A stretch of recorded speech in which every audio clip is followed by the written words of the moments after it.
बदलावों के हमारे साथ जी में पॉजिटिव सकारात्मकता ठीक के है, साथ हम लोग चुनाव परिस्थितियां लड़ेंगे। बदल गई हैं। हम पीएम मोदी के चेहरे पर ही चुनाव लड़ने जा रहे हैं, ये बीजेपी ने साफ कर दिया और खूब सक्रियता से अपनी धड़ाधड़ लिस्ट भी जारी करती जा रही है। लेकिन कांग्रेस क्या सोच रही है, क्या रणनीति, क्यों एक भी लिस्ट किसी राज्य में नहीं आ पाई है, क्यों इतनी देरी?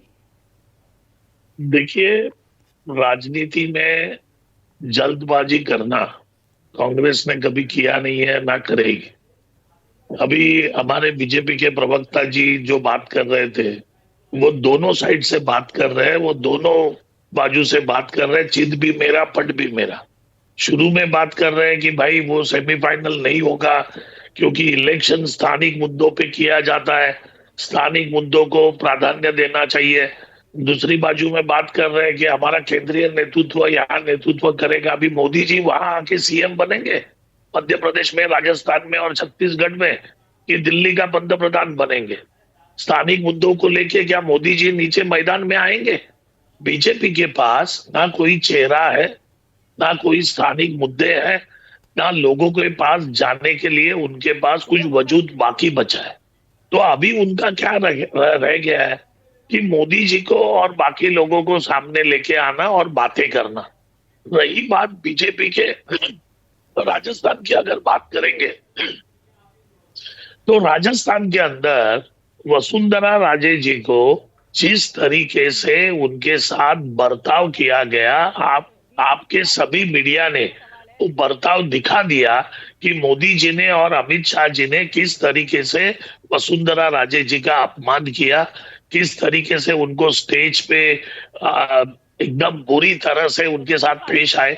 अभी वसुंधरा राजे जी जो है वो राजस्थान में कम से कम 50 सीटों के ऊपर, उनके जैसा कोई भी आदमी, मतलब कोई भी इंसान 50 सीटों का आराम से गठन ये बीजेपी के खिलाफ में हो सकता है, क्योंकि वसुंधरा राजे जी के साथ जिस तरीके से ठीक है, बीजेपी पेश लेकिन आई। आपकी रणनीति अभी क्या उनके है? पास बीजेपी की हमारी सक्रियता हमारी तो नजर आ रही है, लेकिन कोई डर है क्या बराबर है। कांग्रेस के लिए? नहीं नहीं, हमारी हमारी रणनीति में कोई भी डर नहीं है। राजनीति में पत्ते कभी खोलना ये हर एक पक्ष का काम है और वो अपने हिसाब से चलते हैं। हमारे इसमें ये तय हो गया है कि हम चुनाव साथ में लड़ेंगे। गहलोत जी भी है, सचिन पायलट जी भी है, सभी नेता साथ में आके चुनाव लड़ेंगे। और जो चुनाव कांग्रेस पार्टी ने कभी आज तक ऐसा किया नहीं, कभी कि पहला ही चेहरा दिया और उसके बाद सीएम पद का कैंडिडेट दिया और बात की है। आला कमान इलेक्शन के बाद तय करता है कि कौन मुख्यमंत्री बनेगा। एक परसेप्शन बना लेकिन रहता है चेहरे कि तो भाई आपके पास यही है बन ना, सकते हैं। अशोक गहलोत हैं, भूपेश हमारे बघेल हैं। हमारे पास चेहरे तो भरपूर है और वही चेहरों को और वही स्थानिक मुद्दों को लेके हम काम करेंगे। जैसा अभी पत्रकार हमारे मित्र जो कह रहे थे कि अगर जीत गए तो मोदी जी की वाह वाह और हार गए तो स्थानिक लोगों को लथाड़ना, ये काम हम दो मुंह से काम करने वाली पार्टी नहीं है। भाजपा दोनों मुंह से काम करने वाली पार्टी है। चित भी मेरा पट भी मेरा। यही बात जनता के नजर में आ चुकी है कि हम जिनके ऊपर विश्वास करके सत्ते पे लेके आए वो लोग सत्ता के लायक नहीं है। उनमें वो प्रामाणिकता नहीं है, उनमें वो अच्छापन नहीं है कि जो सामान्य आदमी के पास रहता है। सामान्य आदमी कभी भी एक मुंह से बात करता है, बीजेपी जैसा दो या चार मुंह से बात नहीं करता है। और वही मुद्दों के ऊपर बीजेपी की हार होने वाली है। नहीं, लेकिन राजस्थान के तो राहुल गांधी भी कह रहे हैं ना कि यहाँ पर भी टफ फाइट है। वो मध्य प्रदेश और छत्तीसगढ़ के लिए तो कह रहे हैं कि यहाँ पर हमारी जीत सुनिश्चित है, लेकिन राजस्थान के लिए क्या अभी भी टसल है क्या?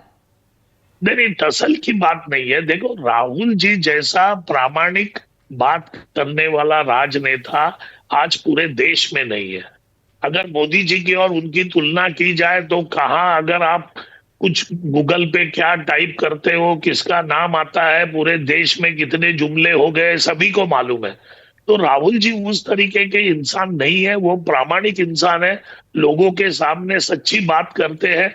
अगर राजस्थान में किधर हमको थोड़ा भी टसल नजर आता है तो उन्होंने कह दिया कि भाई थोड़ा टसल है, लेकिन उसको दुरुस्त करके आगे आके राजस्थान में पुनः एक बार कांग्रेस की सत्ता आएगी और हमारे जो आपसी मतभेद है वो भी हमने मिटा दी है। ठीक है। और वही मतभेदों को लेके हम सामने, मतलब पूरी तरह से बंद करके हम सामने आएंगे। ठीक है। और आप देखिए पूजा जी, ये सभी राज्यों में कांग्रेस की सत्ता पुनश्च आ गई। देखो बीजेपी डर चुकी है। आज जब भी आप सत्ता तो अपने सांसदों 2018 को, में भी तीनों राज्यों में आ गई थी, लेकिन कैसे एक राज्य आपके नहीं, हाथ से निकला?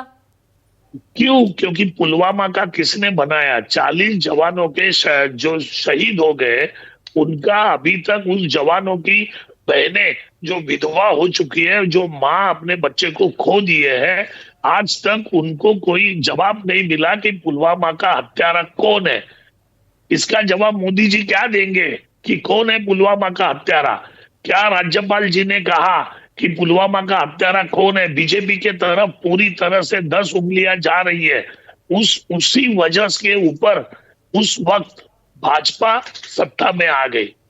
तो ठीक ये है। इस तरीके का अगर कांड करेंगे तो क्या होगा? अभी लोगों को भी समझ लेकिन में आने कांग्रेस तो लगा है। जाति जनगणना से नीचे बात करती नजर ही नहीं आती।